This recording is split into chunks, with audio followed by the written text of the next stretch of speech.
न राजनाथ जी की कोई पॉलिटिकल पार्टी है, न अमित शाह की कोई पॉलिटिकल पार्टी है। और इसलिए जहां एक परिवार को पार्टियां लिखी जाती हैं, वो लोकतंत्र में उचित नहीं है। कांग्रेस को एक अच्छा विपक्ष बनने का बहुत बड़ा अवसर मिला और 10 साल कम नहीं होते, लेकिन 10 साल में उस दायित्व को निभाने में भी वे पूरी तरह विफल गए। और जब खुद विफल हो गए तो विपक्ष में और भी होनहार लोग हैं, उनको भी उभरने नहीं दिया, क्योंकि फिर मामला और गड़बड़ हो जाए। इसलिए हर बार यही करते रहे कि और भी विपक्षी जो तेजस्वी लोग हैं उनको दबा दिया जाए। हाउस में कई यंग हमारे माननीय सांसदगण हैं, उत्साह भी उमंग भी है, लेकिन अगर वो बोलें, उनकी छवि उभर जाए तो शायद किसी की छवि बहुत दब जाए। उस चिंता में इस यंग जनरेशन को मौका न मिले, हाउस को ही चलने नहीं दिए गए। यानी एक प्रकार से इतना बड़ा नुकसान कर दिया है, खुद का भी, विपक्ष का भी, संसद का भी और देश का भी। और इसलिए और मैं हमेशा चाहता हूं कि देश को एक स्वस्थ अच्छे विपक्ष की बहुत जरूरत है।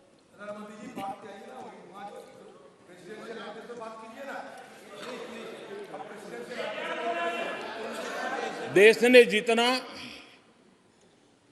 परिवारवाद का खामियाजा उठाया है, और उसका खामियाजा खुद कांग्रेस ने भी उठाया है। अब अधीर बाबू की हालत हम देख रहे हैं, वरना ये समय था संसद में रहने का, लेकिन परिवारवाद की सेवा तो करनी पड़ती है।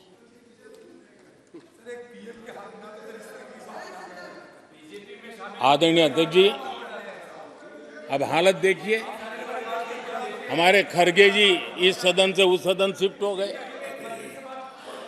और गुलाम नबी जी तो पार्टी से ही शिफ्ट कर गए।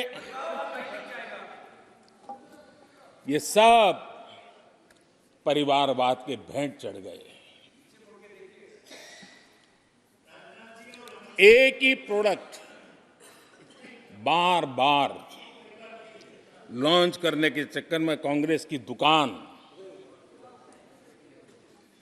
ताला लगने की नौबत आ गई है। और ये दुकान हम नहीं कह रहे, आप लोग कह रहे हैं। आप लोग कहते हैं दुकान खोलिए, सब जगह पे बोलते हैं, दुकान को ताला लगने की बात आई।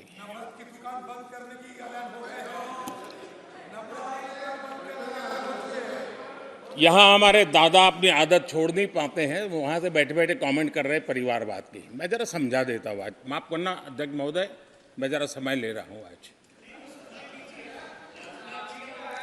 हम किस परिवारवाद की चर्चा करते हैं?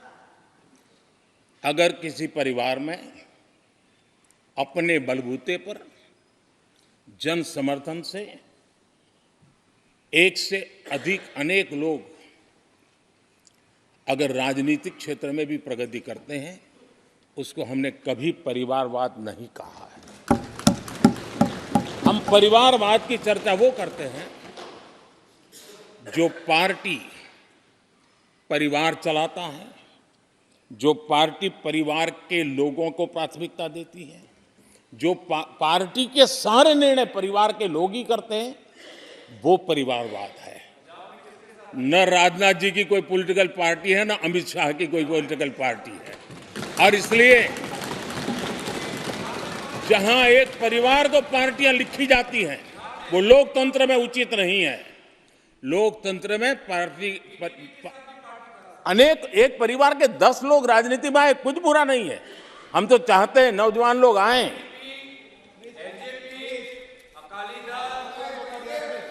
हम भी चाहते हैं ये इसकी चर्चा करिए। हमारे साथ, आपके साथ मेरा विषय नहीं है। देश के लोकतंत्र के लिए परिवारवादी राजनीति, पारिवारिक पार्टियों की राजनीति, ये हम सबकी चिंता का विषय होना चाहिए। और इसलिए मैं किसी परिवार के 2 लोग अगर प्रगति करते हैं, उसको तो मैं स्वागत करूंगा। 10 लोग प्रगति करें, मैं स्वागत करूंगा। देश में जितनी नई पीढ़ी अच्छे लोग आए, स्वागत योग्य है।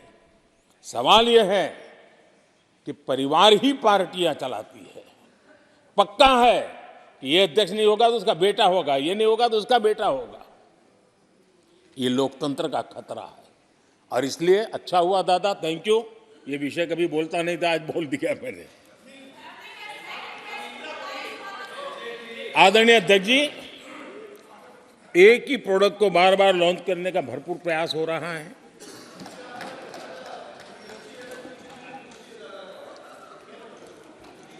आदरणीय अध्यक्ष जी, कांग्रेस एक परिवार में उलझ गई है।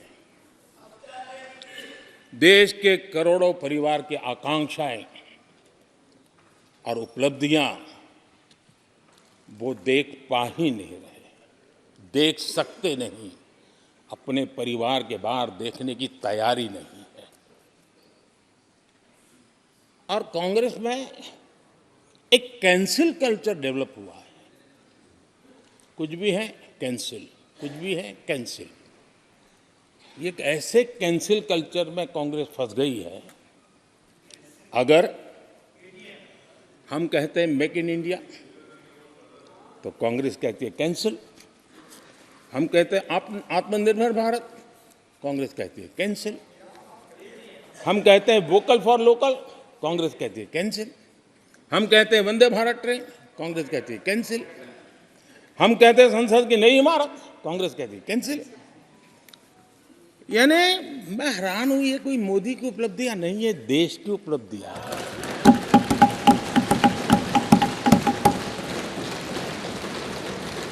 इतनी नफरत कब तक पाले रखोगे? और उसके कारण देश की सफलताएं, देश के अचीवमेंट, उसको भी कैंसिल करके आप बैठ गए।